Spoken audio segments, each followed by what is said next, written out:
Welcome to the Women Inspire Aspire podcast. In this episode, I talk to Priyanka Mohan about Yakshagana. Hello, Priyanka. Thank you for accepting my invite to appear in this podcast. How are you doing today? Hello, thank you very much for having me over. It's a pleasure to be on this podcast. I'm doing very well, and it's been a great day and a great month in general for many artists. Okay, wonderful. As an introduction, could you please tell us about yourself, a bit of your background? Sure. I'm Priyanka Mohan and born and brought up in Bangalore, but my roots are from Udupi district. So I was introduced to Yakshagana right from the birth because my father is a practitioner and my family has been promoting the art form for many generations.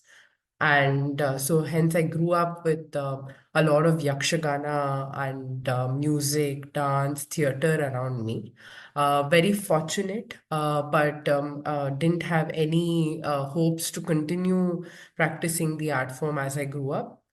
Because education was also of the utmost importance for me.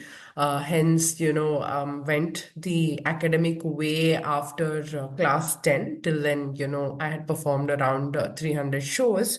But once I started missing the art form is when I started coming back to the art form to really pursue it with more passion and less of an obligation.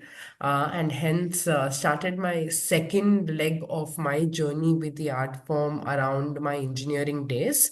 But as you know, the journey took me along. I also worked in a corporate, but never left performing or teaching the Yakshagana art form. Hence, continued to be associated with that. I've also worked in corporates, not-for-profit sector, mainly focusing education because I've been passionate about education and art and have kind of tried to see how those two intersect very well. And now at the third phase of my journey as an artist to see how we can build a platform for traditional and folk artists of India. Wow, that's wonderful. I know that many are interested in knowing about the traditional and the folk dance aspects, and especially about Yakshagana. So, can you tell us a bit about the origins and the history of this dance, which I think is from coastal Karnataka, if I'm not wrong? Yeah. So Yakshagana is a traditional theatre form from coastal Karnataka. It is dated to around 700, 800 years old art form, and it has also evolved with time. It is a storytelling medium where stories from mythology has been kind of spoken about, and it is also associated with temple rituals. So every many temples across the coastal Karnataka belt have melas, which is the teams of Yakshagana. So a lot of devotees host a Yakshagana performance as an offering to the Lord. In the last 50, 60 years, we've also seen a lot of amateur troops that are not associated with temples also come up where they have been promoting promoting the art form in more non-ritualistic way, but still carrying the essence of the storytelling and usually playing the mythological epics. Yakshagana is also known for its costume and masculine movements, and hence it's also called Gandu Kale. Gandu is man, Kale is art form. So Yakshagana is, like I said, is a folk theatre form. Hence, it has music, dance, and drama elements to it. Usually, the performance of Yakshagana begins in the evening at around 6:37 or 8 onwards, and it goes on till the next day, early morning. Okay, that's great. You talked about mythology aspect of it. So could you tell us a bit about the mythology? And also, I'm more interested in the spiritual aspect of this dance, if any. There is nothing much documented around spiritual practice as such, but what we've been told as we are also growing up, that this art form is derived from Bhuta Kola. There is certain aspects of it that says, it has come from Bhuta Kola, which we know it is very spiritual process to go through. Whereas, I mean, however, as a practitioner of art form, there is a lot of spirituality while you're practicing the art form, because everything is a very detailed process, and when you immerse in it, it is a path of its own, and which is true for any art form, but it is also equally true for this art form, because it is also done as an offering in many cases. There is a religious and a spiritual angle to it, where artists, the art is really given as an offering, and the house that is, the devotees that is hosting it truly believe to connect with the Lord through the art form, and hence the artists also become the medium to um, connect to the higher energy that is there. And the stories, like I mentioned, has been picked up from epics, Bhagavata Purana, Mahabharata, Ramayana. Some of these very popular stories are still prevalent, has been getting practiced, and there have been many stories that are lost, touch to the modern world, and we've also lost it. There is an effort to really document them and try to see how we can revive it, but that still has to go in a full scale. So they basically pick up one story from any of the epics. For example, if it is a story of Abhimanyu, then, depending on the time the artists have, they begin the story from maybe Arjuna or Krishna, and then, eventually Abhimanyu entering the Chakravyuha, and the father kind of coming back, realizing Abhimanyu has passed away and taking the revenge. So the story can range between anywhere of in this sequence, depending upon the time that is there. There's also something called Purvaranga, which means before the story begins, there are certain sequence of Yakshagana items, I would say, like what is used in classical form, or sequences, which are also presented, which has mostly dance form of it and very little of the theatrical aspects. But this is also for the beginners artists who are trying to venture and become fully seasoned artists. So that, as like usually it begins with the ritual where, in the green room, it's called the Chauki Mane. There is an offering that begins there and then goes on to Purvaranga and then Prasanga, which is the actual story. And then again, we close it with a closing prayer on stage, and then back in the Chauki Mane, and the temple as well. So that's largely the process which is followed. Okay, wonderful. Um, could you describe a bit about the training process that you follow when you are teaching a student on this? Yeah, so I can talk about my own journey, but in Yakshagana in general, it has always been very hands-on, and you learn on the job sort of a model, and that's why it's also designed like the Purvaranga is usually performed by the younger artists who are still trying to, understand the space, time, and steps and the talas and the body language. They kind of younger artists watch the senior artists, and they kind of start picking up, and they perform in a very scaffolded manner, from something that is easy to something that gets more and more complicated. That's how it has been passed on from generations to generations as well, and hence the folk aspect of it is still folk, though there are a lot of structural elements in the art form. It is still classified under the folk theater form. But however, in the last 2 to 3 decades, the training aspect of the art form has also become very much refined, where, because there is also lack of time and patience for many people to watch whole day shows. The Purvaranga part of it kind of is is diminishing, and only prasanga, the actual storyline, gets the major chunk of the time. Hence, there is a lot more effort that is needed in the preparation of an artist. So we kind of follow the same process in the classroom. So we begin with a child or an adult who wants to start learning the art form to really master the different aspects of Purvaranga, different talas, understand once you've understood the way in which a talas are kind of, we woven together, and how seamlessly the transitions happen between different talas. Once that knowledge is gained, then you get into the prasangas, the actual stories. And again, there is a training for, there is something called Pundavesha, which is very highly energetic, like Vrishasena, Abhimanyu, these characters which need Bubruana, these need a lot of energy because they're young characters. So there's a certain kind of training an artist will undergo to kind of go be this, and usually it's done by the younger artists because they have a lot more energy.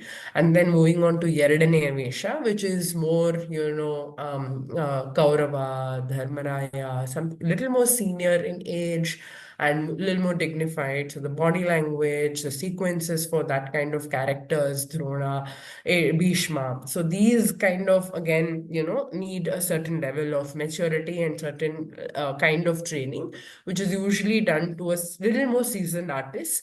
And finally, there are other characters like Stree Vesha, which is the women character, again needs a certain kind of body language, and then comedian needs a certain kind of language, and so only certain kind of people can also pull off these characters. And hence it becomes important for you to undergo the training in that particular format. And again, there are other supporting characters like a demon character, or any other warrior characters that again needs a certain kind of preparation.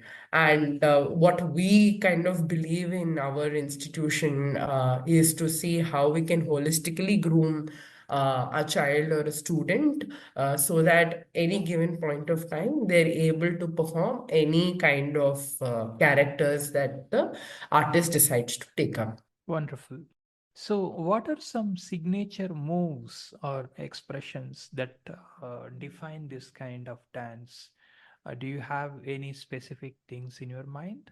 Yeah, so again, Yakshagana do have their own varieties as you move through the region.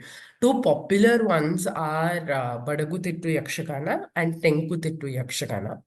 Like Tenku is in the southern part of the coastal Karnataka, Badagu is in the northern side of the coastal Karnataka. So these styles are different visually and are characterized by certain movements, which are like what you call the signature steps, which kind of also differentiates the two form. One that is very popular in Badagutittu, and again, what a lot of audience who are watching it and who love the art form look forward to, is called the Mandi, where the artist will go on the knees and will spin around.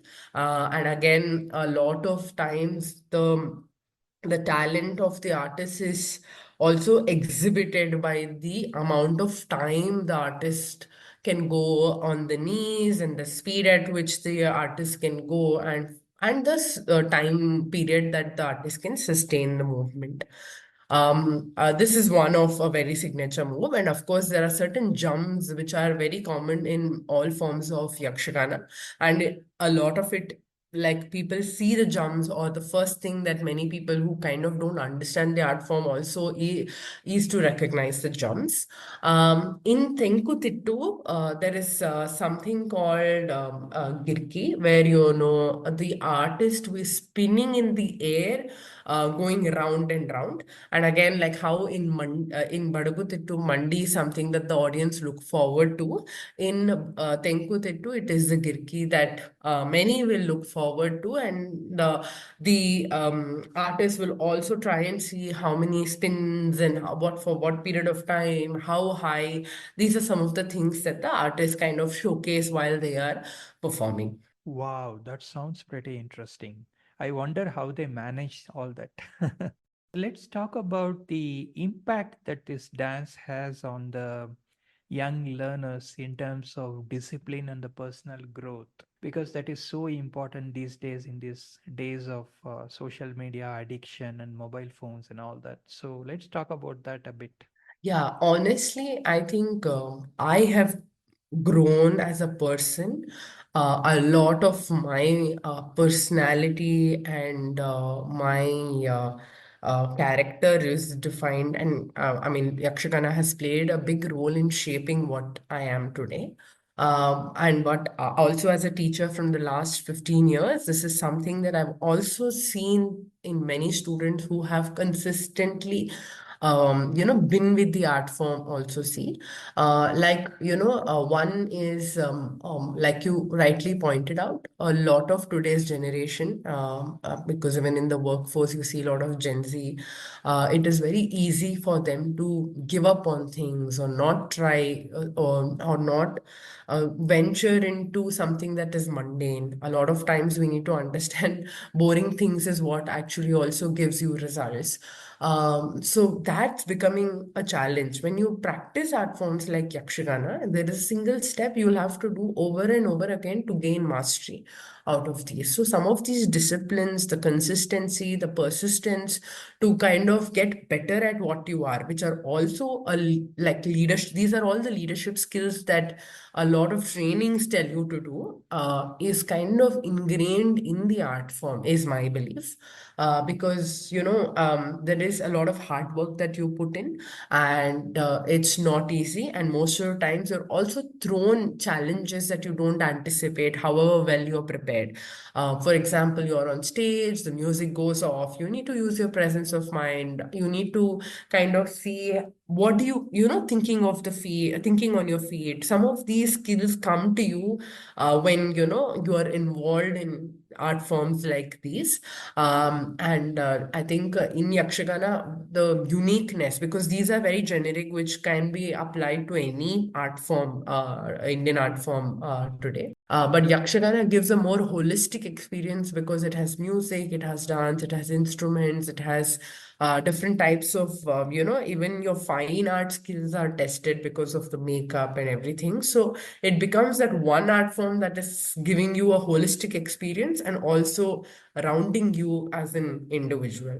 Sounds great. We talked a lot about the settings in which this is done. Let's talk a bit about the costume and the music specifically, if you have some inputs there. Yeah. Like I said, this art form is believed to be 700, 800 years old. And it's also, the art form is also called Bayalata. Bayalu means a field, open field. So, which means that it's also performed in open air. Only the advancement of technology in the last few decades, you've seen a microphone and speakers and other things emerge. But that means that major part of the journey of this art form, you had to be very loud because it was in the open air with thousands of people watching the play. So the Bhagavatar, who is the singer, is is the conductor of the play. There is no the concept of Sutradhar is not there in Yakshagana. The Bhagavata becomes the Sutradhar and he controls, and it is usually also, the Westerners who kind of witness this art form also compare the singing of Yakshagana to opera music because of the high toned, high pitch, because you had to reach that many people. So that's very unique in its style. And hence, you also find many people saying it's very loud. But if you have to reach people without any instruments, that's how it has to be. Then there are instruments like Maddale Chande, again, very typical to the art form Yakshagana itself. And Chande gives out it's a drum and it gives out this unique sound that again helps the artist reach more and more people. I mean, people have to get to know that the program is starting or the performance is starting. So usually the drummers play for half an hour, 40 minutes, because that's the cue for the audience to start walking into the performance arena. So that's a little bit about the music part of it. Again, it is a good combination of very structured and yet the folk form of it, where each individual brings in their own flavor to it. There is a system of tala ragas that are also unique to the art form. So that's a little bit about the music part of it. And a lot of Bhagavatars also, used to perform the whole night. If they would sit at around 6:37, they would continue singing at this high pitch till morning. And that, is really fascinating, because today with so many equipment, still people find it very hard to pull through a couple of hours of performances. Well, then the next bit of it is the costume bit of it. Again, Yakshagana is known for its vibrant costumes. It's again, when I reflect on it, it is also because it was performed during the night, for people to be visible. Again, it was in the fire, light that people had to perform and people had to watch. So costumes became an integral part to make, I mean, build that aha factor in a performance. And hence they're very detailed, made of wood, glass, and coated with gold and silver foil, which again, it is a different kind of art form itself, and a vast ocean of knowledge just in that. So the costumes also differ based on the characters, the color combination, each of it has a story to tell. For example, a Krishna in a certain play would look very different from a Krishna from another play. Or, what kind of combination should a Ravana wear to what kind of combination of, colors that an Arjuna will wear. All of these are knowledge that, that has also passed on from generation to generation, which is also going missing today, because most people will know one kind of attire in Yakshagana, and they kind of just stick to it, and while forgetting the other kinds of, artists, um, other kinds of costumes. While it's vibrant, it's also heavy because it's made of wood and old rags. And usually, if you traditionally wear, it's about 15 kilos plus is what an artist wears, and they wear it through the night. And it's in coastal Karnataka, so it's also the weather that also is very humid. So, but that's the beauty of the art form itself. While coming to the makeup, again, makeup is has evolved with time, has a lot of intricacy. Again, each character has a different kind of nama, the symbols on the forehead. Eye makeup is very vibrant, because even the last person sitting in the field should be able to get the feeling or the character that the particular artist is wearing. So that's a little bit about the costume and the musicians. Thank you so much for that inputs. Now, could you please share an anecdote or a memorable experience that you have had either with your performance or during your training? There are many, very hard to pick one. But I think for me, of late, it's been for me more than me being an artist. Me being a teacher gives me more pride and more, I would say a high like a feeling. So I started teaching at a very young age because of the circumstances that I had to start teaching. And for me, again, thanks to the art form, I have this skill to say that when I take up something, I go deep into it and try to give my 100 or 200% into it. So when I would teach in my early college days, when I was probably 18 or 19 years old, as a typical teenager and young adult, I would miss out on many fun outings with friends, or I had to always come back in the weekends to see that I have class, I've committed for it. It's very hard for like a young adult to leave those things to focus on an art form. While, but, something in me said, I have to do this. And today, the same set of children who I was with 13, 14 years ago have grown up and they've become tutors. They have become performers on their own. Sometimes I'm not even there. They, carry the troupe along, they perform, they take the ownership of rehearsing the junior students. That has been like for me in the last 1.5 years. Just seeing this transformation has given me a lot of pride, hope, and faith in the youth today and the art form also getting passed on to the next generation. That's wonderful. That's great to hear. Let's talk about some of the misconceptions or modern interpretations of this dance that you would like to clarify or emphasize that it is not so. Yeah, I think this is a great question and the need of the hour as well. A lot of, thanks to Kantara, movies like Kantara really helped artists to bounce back from a period like COVID. But also, a lot of people have made up their own story and their own way to think about what the art form is about.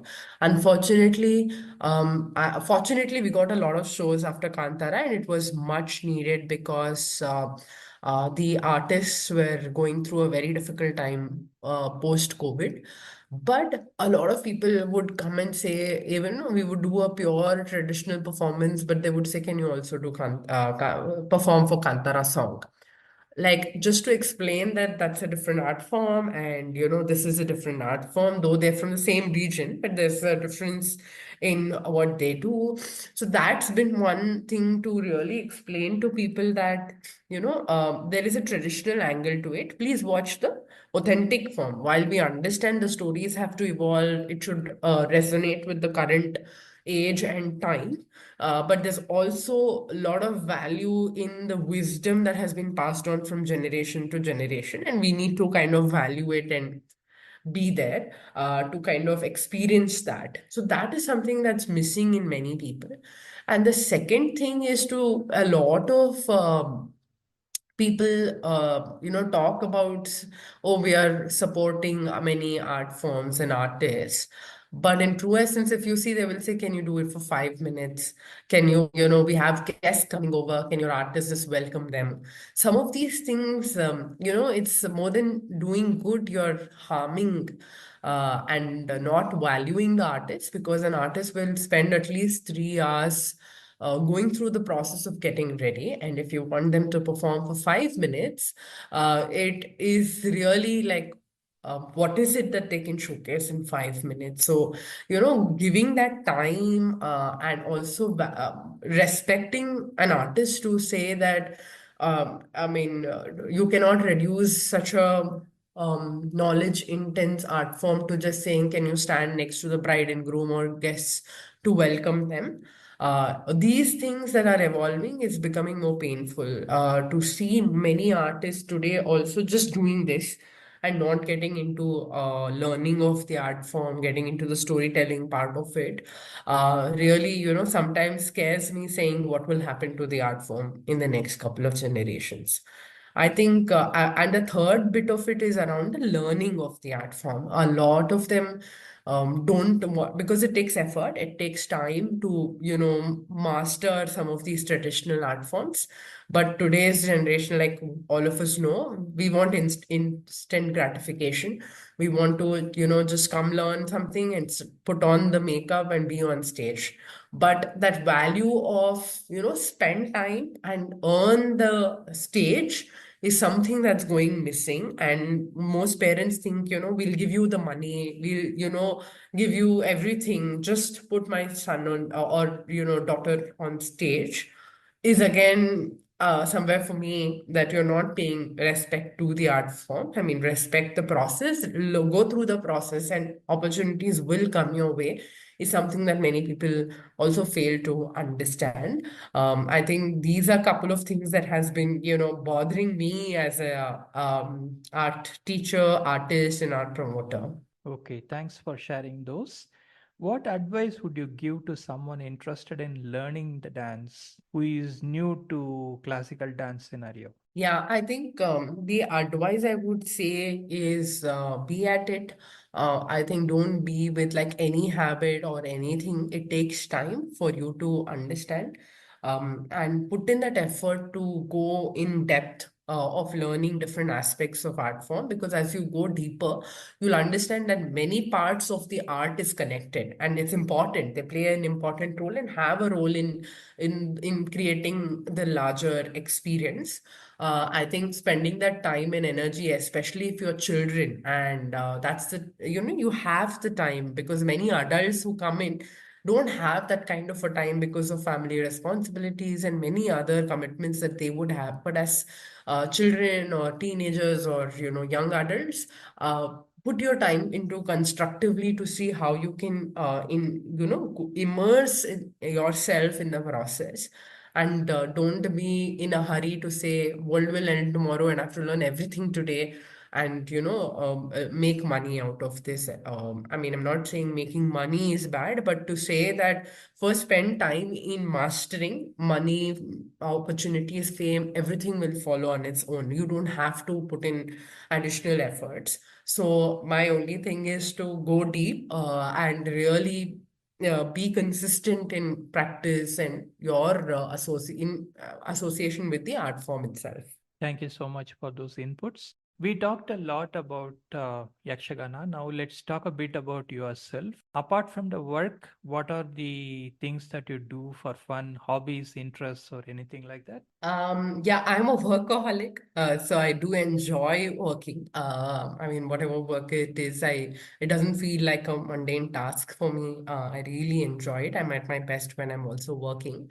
But I also love to have fun. I mean, it's even while I'm working, the fun that we have always makes the work more bearable and really enjoyable. The mundane tasks also being a little more interesting. I also love adventure. I mean, trekking, going on any adventure activities really, really puts me in a zone. So I enjoy doing that. I also have a daughter who is 3.5 years old. So I love spending time with her as well. So some of these are, some of my recent things that I've been into. Thank you so much for sharing that. What are some societal issues that you see around, apart from, of course, dance related? What bothers you, and how would you go addressing them? I think as we are, also becoming more and more educated as a society, I feel some of the traditional practices, be it, in the art form or outside in family, we have forgotten why they were originated and, why it has been. So for me, that is something that bothers, saying, if it has passed on from generations of grandmothers, that means there's something in it. People will not take something if it was not valuable. Maybe many people didn't articulate it the way it is. So, but now we have the opportunity to go deeper, understand a little more, give more this thing, but really valuing it, and applies to for me in the art form also and outside, to really value it. That is something, and that's what is also resulting in many issues in youngsters, like mental wellness has been something that people are talking about. I mean, I think some indulging in some of these day-to-day rituals, practices, really, help. I think these were all designed to keep the mental sanity and be there. I think some lot of our societal problems will start seeing certain solutions if we kind of go our ancestor way. But having said that, for me, I love working with children and young adults. The ability to not being able to take failures or really see how, if life is throwing lemons at you, we were told that make a lemonade.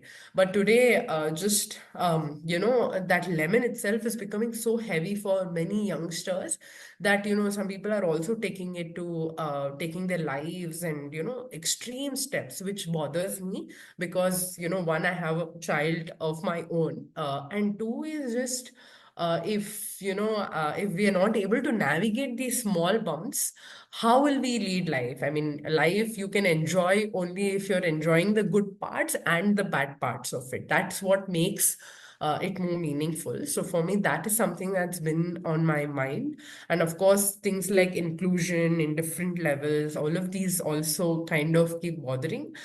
What I focus on is what is in my control, in my school, in my performances, what is it that I can practice so that it becomes what I also preach. Great, thank you. Thanks so much, Priyanka, for all those inputs about Yakshagana and also about yourself.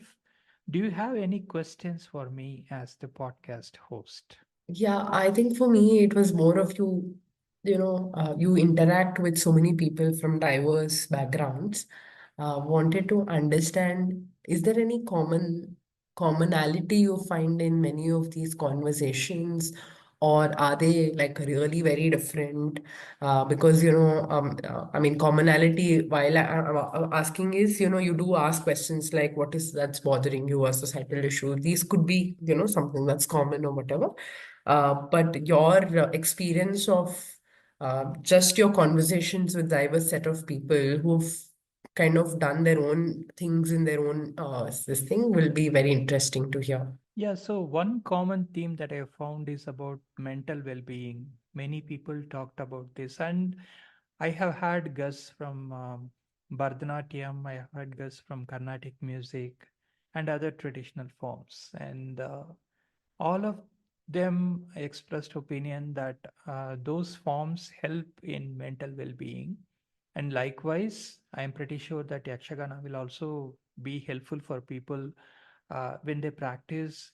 It will help them reach a higher state of consciousness and also help them in their mental well-being. So this is one common theme that I have found, and even with data scientists or people who are working with computers, they also expressed concern about mental well-being and how to address that and all that. Apart from that, I think many people expressed interest in reading and also adventure in terms of hiking and going out. So these are some of the common themes that I have observed. Oh, very interesting. Okay, thanks a lot for making time for appearing in the podcast and expressing your views. It is so valuable and it is kind of a documentary by itself about Yakshagana. So I'm pretty much thrilled and I look forward for the audience to hear this and learn about Yakshagana and spread the joy of Yakshagana across the globe. So thanks so much, Priyanka. Thank you so much for having me. Really enjoyed this conversation because, I mean, we spoke about the art form itself and different angles, how the art form also contributes to a larger society. Really, all the best for all your other future recordings. Looking forward to hearing this one. Thank you and take care. Thank Bye you. bye. Bye. That was a great podcast with Priyanka Mohan. Please subscribe to this channel and follow it for more awesome podcasts. Opinions expressed by the guests in this podcast are their own. The host or the sponsors of the podcast do not condone the opinions expressed by the guests or the actions arising out of those opinions. Any decisions or actions that the listeners might take as a result of listening to this podcast must be based on their own judgment and will be at their own risk. The podcast host or their sponsors will not be held responsible for the consequences of any actions and or decisions taken as a result of any content in this podcast.